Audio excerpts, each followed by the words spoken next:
Meu filho foi brutalmente espancado pelo meu marido, e eu destruí a minha família. Meu filho foi brutalmente espancado pelo meu marido, e eu destruí nossa família. Nunca pensei que postaria algo assim, mas tenho guardado isso por tanto tempo, e sinto que estou desmoronando. 10 anos atrás cometi o maior erro da minha vida. Tive um caso. Não vou dar desculpas. Eu estava casada, tinha um filho e destruí nossa família. Meu ex-marido me pegou. Não foi apenas palavras ou uma descoberta. Foi uma cena, uma briga que virou violenta. Ele foi preso pelo que aconteceu naquele dia. Essa parte ainda me assombra. Meu filho, que tinha 6 anos na época, viu tudo. Depois disso, ele foi morar com os avós, os pais do meu ex-marido. Tentei lutar pela custódia, tentei entrar em contato. Mas a equipe jurídica do pai dele garantiu que eu não conseguisse chegar perto dele. O tribunal ficou do lado deles. Meu caso foi usado como argumento central. E honestamente, eles não estavam errados. Eu perdi. Continuei tentando ao longo dos anos. Cartas, aniversários, ligações ignoradas, bloqueadas ou devolvidas.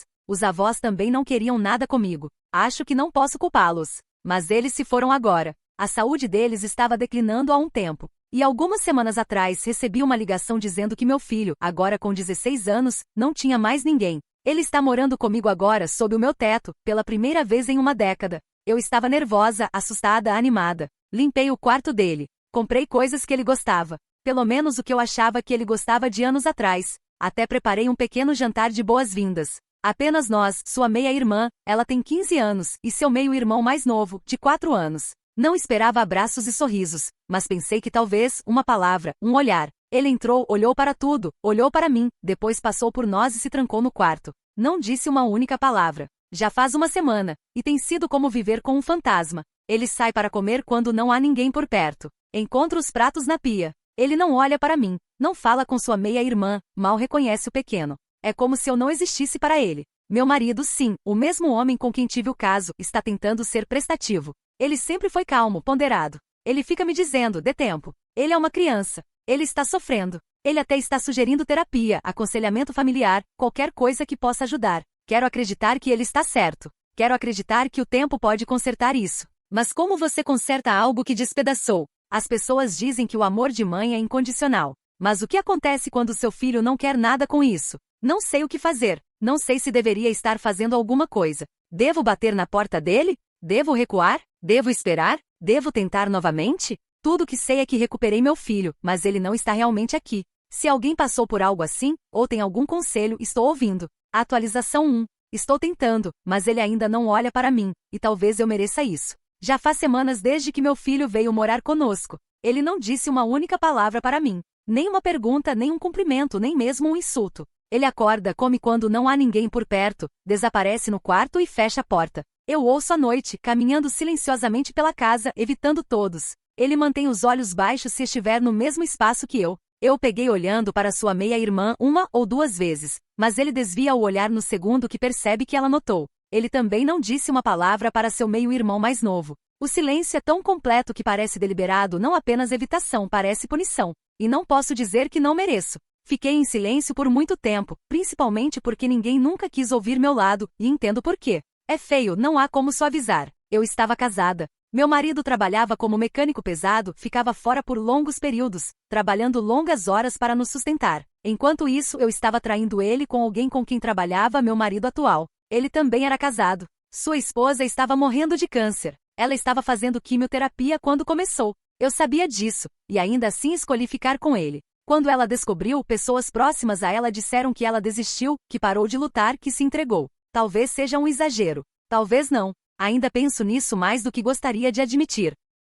Usei o dinheiro do meu marido, dinheiro pelo qual ele trabalhou para ir em encontros em hotéis. Quando não queríamos sair, ficávamos na minha casa, no meu quarto. Meu filho estava no corredor, dormindo, enquanto eu estava destruindo tudo bem debaixo do nariz dele. Então uma noite, meu marido chegou em casa mais cedo. Ele nos pegou. Houve gritos, empurrões. Meu marido puxou uma arma. Ele não atirou, apenas surtou, perdeu o controle no momento. Mas durante a luta, meu parceiro do caso conseguiu tirar a arma e puxou o gatilho. Meu marido sobreviveu. Mas isso não importou. Eles o prenderam, o acusaram. E eu piorei tudo mentindo, e fazendo meu filho de 6 anos mentir no tribunal. Eu disse a ele o que dizer. Ensaiei com ele, como se fosse apenas mais uma história de ninar. Disse a mim mesma que estava protegendo o futuro. Mas não estava protegendo ninguém. Estava apenas cobrindo minha própria culpa. Meu ex-marido foi para a prisão. E então veio a luta pela custódia. Seus pais, os avós do meu filho, assumiram. Eles tinham dinheiro, conexões, advogados que conheciam as pessoas certas e puxaram as cordas certas.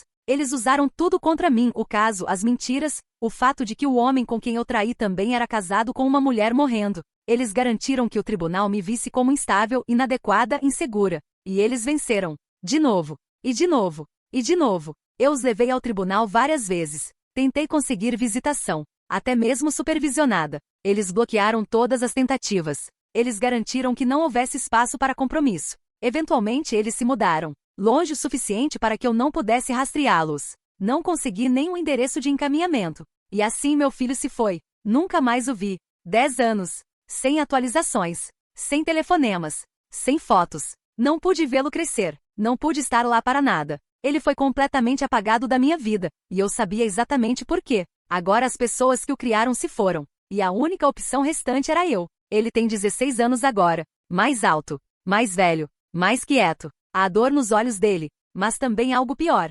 indiferença. Como se eu não valesse nem o ódio. Ele não fala comigo. Ele nem mesmo fica na mesma sala. Tentei coisas pequenas. Deixar bilhetes. Fazer perguntas simples. Nada. Ele vai embora antes que eu termine minhas frases. Ele não responde à gentileza. Não reage à raiva. É como se eu fosse feita de ar. Ele não falou com minha filha. Sua meia-irmã, que é apenas 1 ano mais nova. Ela tentou 1 ou 2 vezes dizer algo, mas parou agora. Ela também está machucada, confusa. Ela me perguntou baixinho outro dia. Ele vai ficar assim? E eu não soube o que dizer a ela. Nosso caçula não sabe de nada. Ele é muito pequeno. Ele só quer alguém para brincar. Alguém para mostrar os brinquedos. Mas ele não entende porque esse adolescente mal o reconhece, ou qualquer outra pessoa. E eu, não espero que ele me perdoe. Nem sei se mereço a chance de ser perdoada. Destruí uma família. Transformei meu filho em testemunha. Menti para proteger algo que nunca valeu a pena. E agora, estou vivendo com as consequências de tudo isso. Sob o mesmo teto. Lembrada disso todos os dias. Esta é a vida que construí. Não estou escrevendo isso procurando simpatia. Apenas não sei mais o que fazer. Se alguém por aí viveu algo parecido. Estou ouvindo. Atualização 2. Ele finalmente disse algo. E destruiu tudo. Não achei que aconteceria assim. Pensei que se meu filho algum dia quebrasse o silêncio, viria devagar.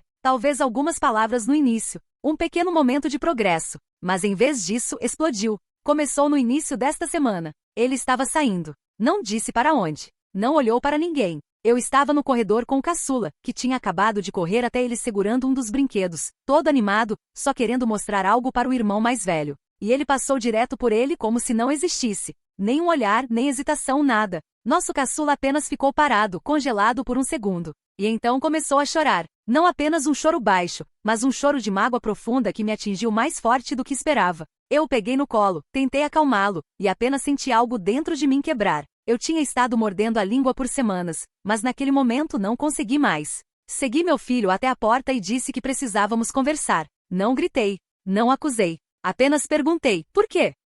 Porque ele estava tratando todos como se não importassem. Porque ele estava excluindo pessoas que não tinham nada a ver com o que aconteceu naquela época. Porque ele não conseguia nem reconhecer a família que estava tentando tanto encontrá-lo no meio do caminho. Eu disse a ele, você está com a família agora. Estamos tentando. Eu estou tentando. Ele parou na porta, se virou, e finalmente falou. O que ele disse me destroçou. Ele disse, você acha que eu esqueci? Você acha que não me lembro do que você me fez dizer no tribunal sobre o papai? Eu era uma criança e ainda me lembro das mentiras. Você me fez mentir. Você destruiu tudo. Você tirou minha família real de mim. A única família que eu tinha era vovô, vovó e papai. E agora vovô e vovó se foram. Papai ainda está na prisão. E eu estou preso aqui com você. Então ele olhou para o caçula, que ainda estava chorando, e não disse nada, apenas encarou, e saiu pela porta. Não sabia se devia correr atrás dele ou desabar no chão. Apenas fiquei parada, tentando me manter firme, enquanto meu peito parecia estar desabando. Ele não voltou para casa até quase meia-noite. Não disse nada quando voltou. Apenas o vi caminhar direto para o quarto, fechar a porta, e desaparecer novamente naquele mesmo silêncio. Na manhã seguinte, contei tudo ao meu marido. Ele não ficou surpreso, mas também não estava calmo. Pela primeira vez desde que tudo isso começou, ele parecia com raiva, não exatamente do meu filho, mas do dano que estava apodrecendo há anos. O tipo de dano que ninguém mais pode ignorar. Ele disse chega. Não vamos mais esperar. Vamos insistir na terapia. Como família. Não opcional, não sugerida. Ele vai se sentar conosco, com um profissional, quer queira ou não.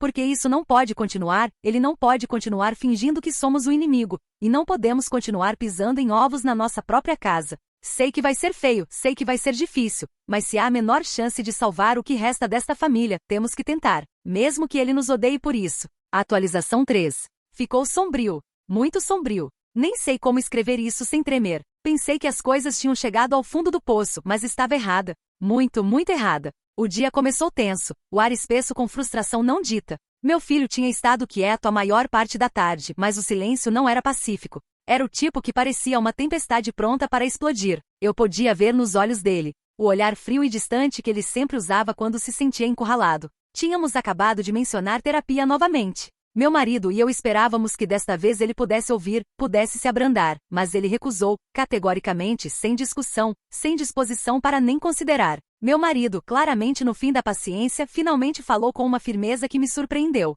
Se você não consegue seguir as regras desta casa, ou pelo menos tentar ser parte desta família, então talvez você não pertença aqui, ele disse. Sua voz não estava com raiva, mas carregava exaustão e frustração. Foi então que tudo se despedaçou. Meu filho surtou. Ele olhou meu marido diretamente nos olhos e disse, ok, eu vou embora. Sua voz era perturbadoramente calma, fria e firme, como se esse momento estivesse se construindo dentro dele por anos, e ele estava finalmente pronto para agir. Ele começou a pegar suas coisas em silêncio, se movendo deliberadamente. Nenhum de nós conseguiu pará-lo. A sala parecia congelada, como se o próprio tempo prendesse a respiração. Então, pouco antes de chegar à porta, ele parou e se virou. As palavras que ele falou me atingiram como um soco no estômago, mais afiadas e mais brutais do que qualquer coisa que eu já tinha ouvido. Pelo menos eu não sou um monstro como você, dormindo com alguém enquanto sua esposa estava morrendo de câncer. O rosto do meu marido se contorceu de raiva, seu corpo tremendo de fúria. Ele se levantou, pronto para atacar, e eu tive que agarrar o braço dele para impedi-lo antes que a situação saísse completamente de controle. Mas meu filho não vacilou nem um tremor de medo ou hesitação. Ele encarou diretamente nos olhos do meu marido e disse, o quê? Você vai atirar em mim como fez com meu pai? Ou talvez me esfaquear desta vez e dizer que foi legítima defesa novamente? Senti como se não conseguisse respirar. O silêncio depois disso era sufocante. O peso do passado, sombrio, violento e cru, pesava entre nós. Então, Deus me ajude. Ele se moveu com passos lentos e deliberados para a cozinha. Abriu uma gaveta, tirou uma faca pequena, e a estendeu em direção ao meu marido. Aqui, ele disse, termine o trabalho. Você já tirou minha família de mim. Pode muito bem ir até o fim. Meu marido congelou. O fogo que o havia consumido momentos antes desapareceu, substituído por algo que eu nunca tinha visto nele antes. Medo puro e sem filtro. Seu rosto ficou pálido e toda a raiva se esvaiu. A sala parecia mais fria, mais vazia. A expressão do meu filho era indescritível. Sem lágrimas, sem raiva, apenas vazio, oco, como alguém que tinha sido quebrado além do reparo. Então ele acrescentou em voz mal acima de um sussurro, mesmo se você fizer isso, eu ganho. Minha herança está protegida. Você não pode tocá-la, então vá em frente. Torne mais fácil para todos. Não sei por quanto tempo ficamos parados ali. O tempo desacelerou. Meu caçula estava seguro no quarto, sem saber da escuridão se desenrolando a poucos metros de distância. Eu só continuava pensando, isso não está acontecendo. Esse não é meu filho. Esta não é nossa vida. Finalmente a voz do meu marido quebrou o silêncio, mal audível e rachada de derrota. Volte para o seu quarto. Meu filho nem piscou. Estou indo, porque eu quero, não porque você me mandou. Ele se virou, foi embora calmamente, e a porta bateu atrás dele como o fechamento de um caixão. Desde então não há nada além de silêncio. Nenhuma palavra, nenhuma explicação, apenas o vazio frio e pesado que tomou conta desta casa. Estou apavorada. Apavorada do que essa escuridão significa para nós, para ele, para tudo que resta. Não sei como jamais encontraremos a luz novamente. Atualização 4. A casa parece vazia, mesmo quando está cheia. Desde aquela noite não paro de chorar. O peso de tudo afundou como veneno no meu peito. O homem com quem me casei, aquele com quem construí uma vida e um lar, mal fala comigo agora. A distância entre nós cresce a cada dia. Ele também está se mantendo longe do meu filho, e não posso nem culpá-lo. Minha enteada que costumava encher a casa com tanta alegria, agora se mantém reservada. Ela não sabe a verdade sobre sua mãe, ou como ela realmente morreu,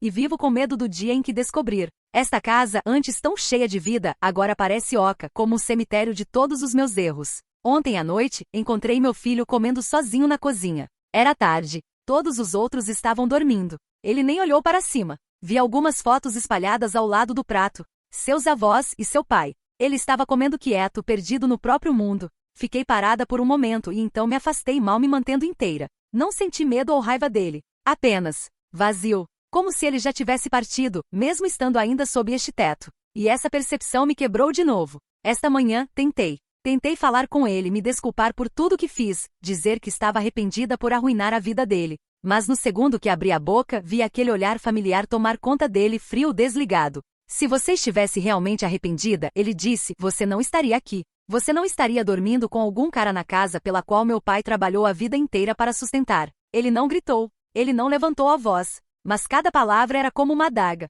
Ele me disse que eu roubei tudo dele. Seu pai, sua casa, sua infância. Que enquanto eu estava brincando de casinha com outra pessoa, sua família real estava sendo apagada da vida dele. Então ele disse algo que me deixou realmente doente. Toda vez que meu pai tentou liberdade condicional antecipada, eles apareceram. Seu marido. Os pais dele. Você acha que eu não sei? Eles garantiram que ele apodrecesse lá dentro. Eles tiraram toda a chance que ele tinha de reconstruir a vida. De me ver. Você não apenas o arruinou, você garantiu que ele permanecesse arruinado. Não consegui falar. Não sabia que ele sabia disso. Ele me disse que estava aqui apenas porque não tinha outra escolha e que sairia no segundo que pudesse. Ele me lembrou novamente que seus avós tinham garantido que não pudéssemos tocar em um centavo sequer da herança dele, que estávamos apenas esperando ele crescer e ir embora. Eu implorei. Disse que não queria dinheiro. Apenas o queria de volta. Ele olhou para seu meio-irmão mais novo na outra sala e disse, esse é seu filho. Sua segunda chance. Você me jogou fora como lixo e construiu uma vida perfeita em cima dos pedaços que despedaçou. Então ele me olhou diretamente nos olhos e disse, eu odeio estar aqui, odeio todos vocês. E quando eu sair, vou garantir que todos saibam o que vocês fizeram. Nem sei mais o que dizer. Perdi meu filho uma vez. Agora estou perdendo ele novamente. E desta vez parece permanente. Atualização 5. Acho que este é o fim de tudo. Depois do que meu filho me disse, fiquei com isso por um dia inteiro. Silenciosa. Doente de culpa. Não conseguia dormir. Não conseguia comer. Toda vez que olhava para ele, via tudo que tinha tirado dele. Tudo que deixei acontecer. Eventualmente contei ao meu marido. Repeti tudo. O que ele disse sobre a herança. Sobre estar preso aqui. Sobre as audiências de liberdade condicional. Sobre o ódio que carregava por nós. Ele não gritou. Apenas se sentou, olhos vazios, como se algo dentro dele finalmente tivesse quebrado também. E então tudo foi para o inferno. Não percebemos que minha enteada estava parada na entrada do corredor. Ela deve ter ouvido nossa conversa. Seus olhos estavam vermelhos e arregalados. Lágrimas descendo pelo rosto. Ela parecia um fantasma. É verdade, ela perguntou, voz rachando. Mamãe ainda estaria viva se ela não tivesse descoberto sobre o caso? Meu sangue gelou. Olhei para meu marido, esperando que ele dissesse algo, qualquer coisa para consertar. Mas tudo que ele conseguiu foi desviar o olhar. Ela gritou. Então é verdade? Ela descobriu? E foi isso que a matou? Ele abriu a boca e tudo que disse foi, apenas aconteceu. Foi o momento em que tudo desmoronou. O rosto inteiro dela se contorceu de angústia. Vocês são nojentos, ela cuspiu para o pai. E então se virou para mim, olhos ardendo. E você? Você é um monstro? Você matou minha mãe. Vocês dois mataram. Tentei explicar, tentei alcançá-la, mas ela me empurrou soluçando. E então meu marido surtou. Ele se levantou, raiva saindo de cada poro. Sem aviso, ele correu pelo corredor, direto para o quarto do meu filho. Corri atrás dele, gritando, implorando para ele parar. Mas quando cheguei à porta era tarde demais. Ele estava em cima do meu filho, socando, chutando, gritando.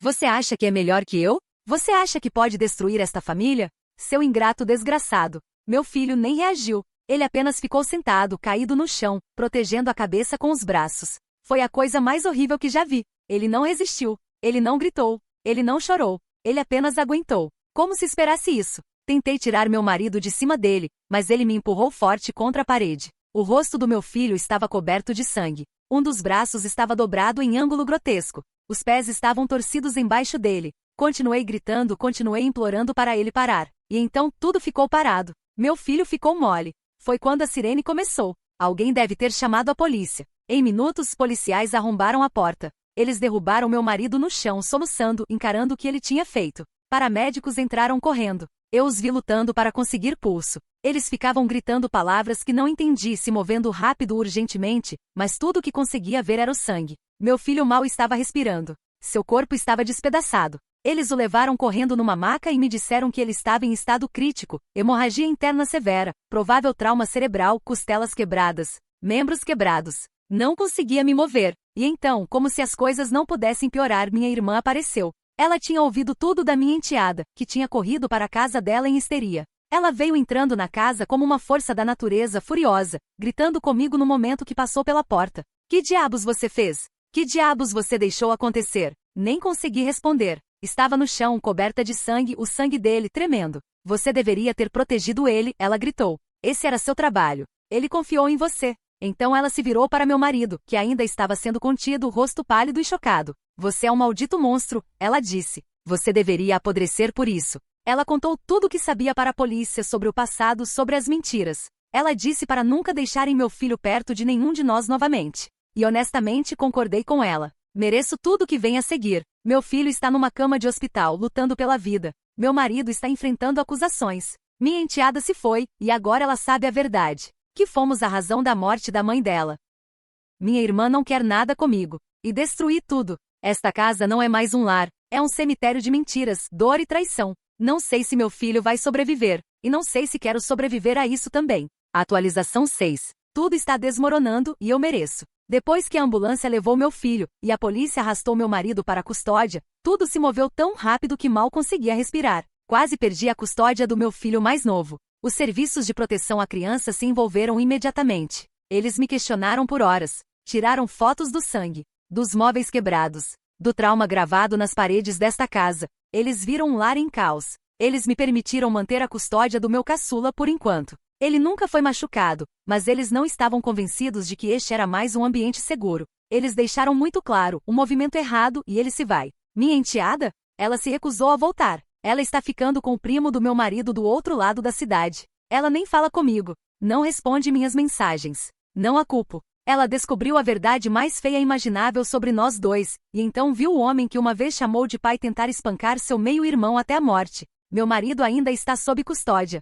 Eles o acusaram de tentativa de homicídio. É assim que foi ruim. O médico disse que se os paramédicos tivessem chegado 1 minuto depois, meu filho poderia ter entrado em parada cardíaca por hemorragia interna. Consegui falar com meu marido uma vez. Ele se sentou atrás do vidro, algemado, olhos vermelhos. Ele não chorou. Ele não gritou. Ele apenas sussurrou: sinto muito, perdi a paciência. E foi quando me atingiu. Tudo que construímos estava empilhado no sofrimento das pessoas que arruinamos. As fotos de família felizes, a casa nova, os feriados misturados. Tudo estava em cima da dor e mentiras e traição. E agora está tudo desmoronando. Meu filho ainda está na UTI. Tentei visitá-lo, apenas para vê-lo, apenas para segurar a mão dele. Mas fui parada pela segurança do hospital. Aparentemente minha irmã tinha pedido custódia de emergência, e ela veio preparada. Ela não apenas contratou um advogado. Ela contratou Daniele, uma força de uma das firmas de advocacia mais respeitadas da cidade. Meu acesso foi revogado. As enfermeiras me olhavam com pena. Os guardas nem olhavam nos meus olhos.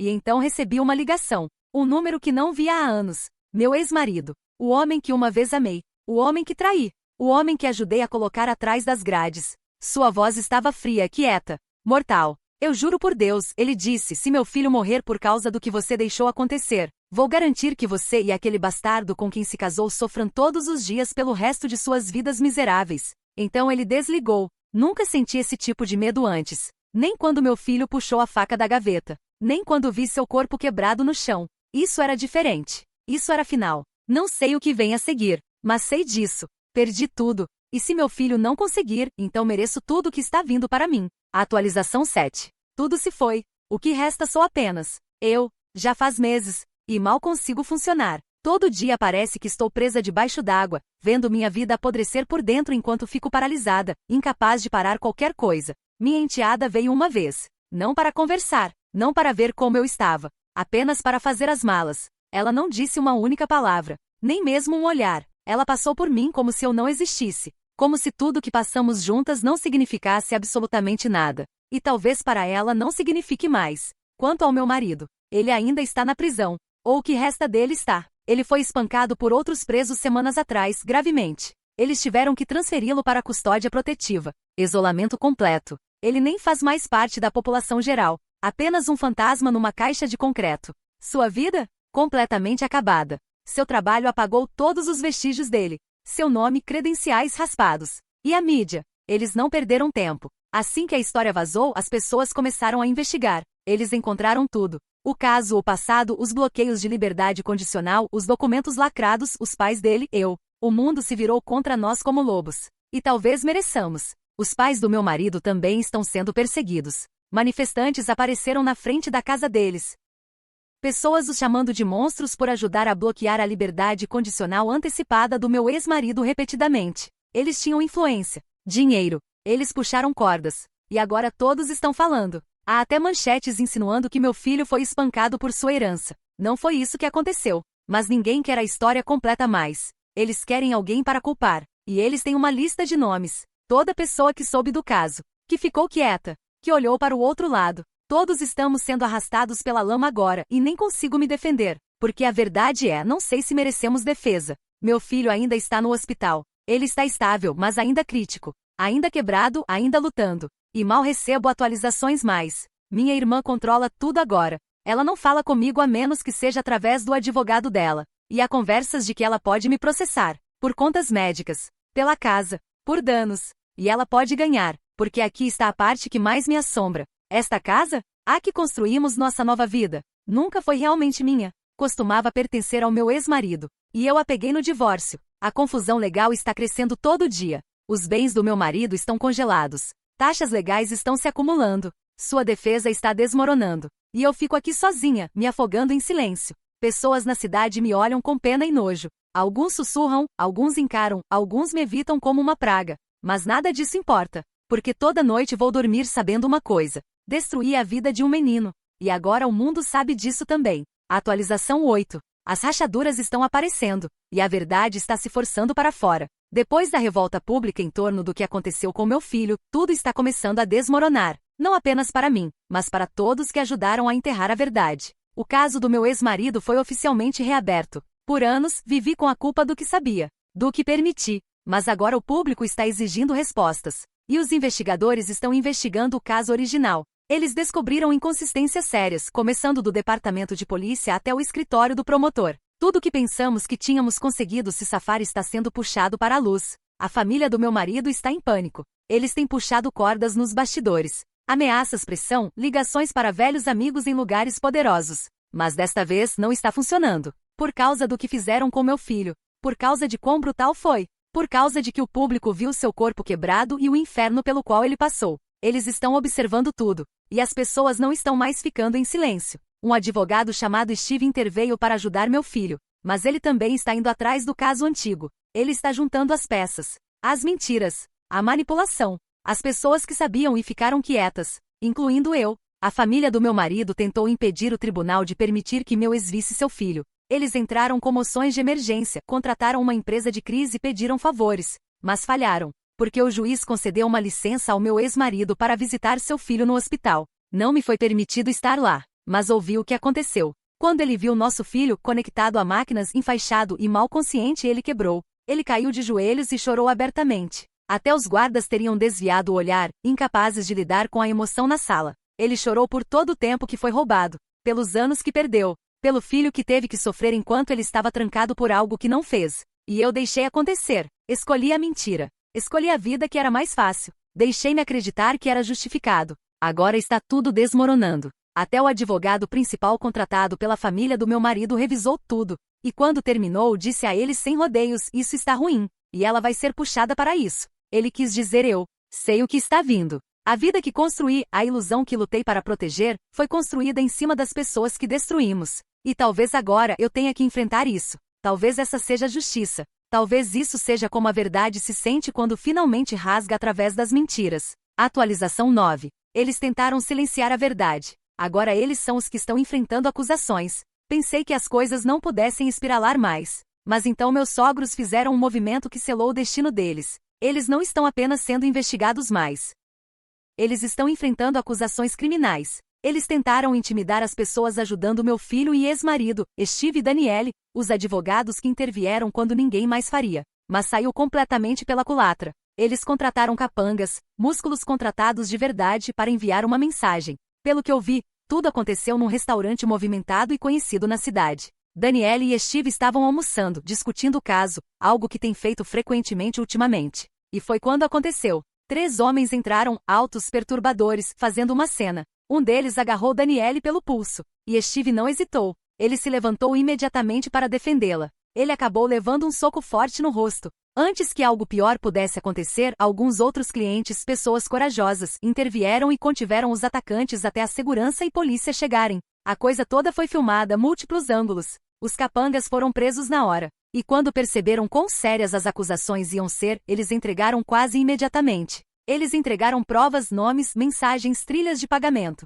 Eles nomearam meus sogros como os que os contrataram. Vi Steve um dia depois. Seu rosto estava machucado, maxilar rígido. Mas seus olhos estavam queimando de fúria. Isso não era mais apenas sobre meu filho. O juiz respondeu imediatamente. Uma ordem de proteção foi concedida para meu filho, meu ex, Steve e Daniele. Presença policial adicional foi autorizada. Até o advogado que meus sogros contrataram, aquele que estava tentando gerenciar essa bagunça, perdeu a paciência com eles. Não estava lá, mas a palavra se espalhou rápido. Ele aparentemente disse a eles: vocês idiotas não entendem. Vocês acabaram de brigar com pessoas que têm poder real, conexões que vão mais fundo do que qualquer favorzinho que pensaram que os protegeria. Vocês oficialmente perderam. A única coisa que resta é tentar diminuir o golpe. Meus sogros se sentaram mudos, derrotados, sua arrogância usual sumida. Eles pareciam derrotados. E honestamente, pela primeira vez, não sinto pena deles. Eles destruíram minha família. Eles manipularam meu filho. Eles tentaram apagar meu ex-marido. E quando as paredes começaram a cair, eles tentaram usar medo para manter controle. Agora eles são os que estão correndo assustados. E desta vez não há mais lugar para se esconder. Atualização 10. Eu nunca deveria ter forçado uma reconciliação. Meu ex-marido está livre. Depois de meses de luta implacável e pressão pública crescente, uma nova junta de liberdade condicional assumiu seu caso. Eles revisaram minuciosamente cada detalhe. As inconsistências, a interferência e o trauma que nosso filho suportou. Finalmente, eles concederam liberdade condicional antecipada. Sua equipe legal agora está pressionando forte para reduzir ou anular completamente a acusação contra ele. Parece uma pequena vitória em meio a todo esse caos. Ele tem estado ao lado do nosso filho todos os dias desde então. A reunião deles, embora quieta, parece um vislumbre de esperança neste pesadelo. Meu filho está acordado. Devagar, dolorosamente, ele está começando a se recuperar. Ele ainda está frágil, ainda ligado a máquinas e monitores. Mas seus olhos abrem agora, e às vezes ele até tenta falar. Não fui a primeira a saber. Foi minha irmã que finalmente respondeu às minhas mensagens e ligações infinitas com notícias. Ela tem sido minha linha vital, meu único contato com o mundo fora desta casa em colapso. Cada atualização que ela dá parece tanto alívio quanto desgosto. Enquanto isso, meu marido, o homem que pensei conhecer, está desmoronando. Os meses na prisão o envelheceram além do reconhecimento. Ele perdeu uma quantidade significativa de peso. A faísca nos olhos se foi. Depois de algum tempo em custódia protetiva, ele foi movido de volta para a população geral. Mas algo aconteceu, um incidente que ainda não entendo completamente, que o deixou quebrado de formas que só posso imaginar. A última vez que falei com ele, sua voz estava oca. Ele continuava se desculpando, implorando para eu ajudar a tirá-lo de lá. Ele mencionou um colega de cela chamado Big Terry, mas antes que pudesse dizer mais, os guardas cortaram a visitação. Fiquei com suas súplicas desesperadas ecoando na minha mente. Quanto à minha enteada, ela entrou numa fúria que mal posso reconhecer. A verdade sobre sua mãe, a traição, o caso durante a quimio, a perda, a despedaçou. Ela está furiosa não apenas comigo, mas também com o pai. Ela não se conteve nas redes sociais, expressando abertamente seu nojo e ódio por todos os envolvidos. Ela se refugiou com o lado da família da mãe, as mesmas pessoas que afastamos quando ela era mais nova. Com a ajuda da firma do Steve, ela agora está segura, protegida e apoiada. O advogado deles a aconselhou a evitar mais conflito, alertando que nossa situação já está precária o suficiente. Apesar disso, ela está ferozmente determinada a se distanciar de nós. E aqui estou eu, sozinha na casa que peguei do meu marido durante o divórcio, vendo meus fundos lentamente diminuírem, sobrecarregada pela culpa e exaustão. Estou cuidando do meu filho mais novo, que de alguma forma permanece o único ponto brilhante nesta bagunça escura. Olhando para trás agora, percebo que nunca deveria ter forçado essa reconciliação. Forçar uma conexão construída em mentiras, dor e traição apenas nos despedaçou mais ainda. As cicatrizes são mais profundas do que imaginei, e temo que algumas feridas nunca curem. A atualização 11. As consequências estão esmagadoras. Depois de muitos meses longos e exaustivos de apenas passar pelos movimentos, o peso de tudo finalmente se tornou insuportável.